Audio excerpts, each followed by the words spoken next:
કચ્છમાં કોન્સ્ટેબલ પર હુમલો કરનાર આરોપી ધ્રુવ ચૌહાણ અને વેલજી ચૌહાણની ધરપકડ કરી લેવામાં આવી છે। કોન્સ્ટેબલ પર હુમલામાં આરોપી પિતા અને દીકરા સાથે એક મહિલા પણ સામેલ હતા। આરોપીઓએ હોમગાર્ડ જવાન પર હુમલો કરતા પોલીસ આરોપીને પકડવા માટે ગઈ હતી અને પકડવા આવેલા કોન્સ્ટેબલ પર પણ આરોપીએ પથ્થરથી હુમલો કર્યો હતો।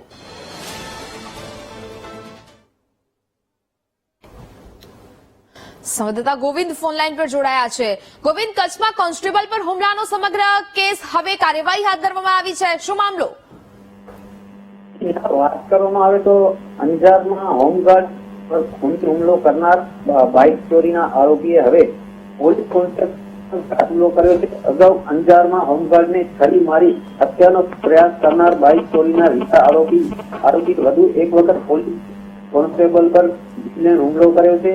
હુમલામાં આરોપીનો બાપ અને એક મહિલા પણ સામેલ છે।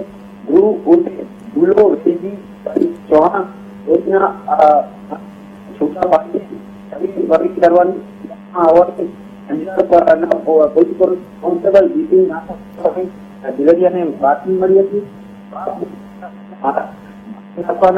કોન્સ્ટેબલના માથા પર પથ્થરો માર્યા હતા। પોલીસે ગુનો નોંધી વધુ તપાસ હાથ ધરી।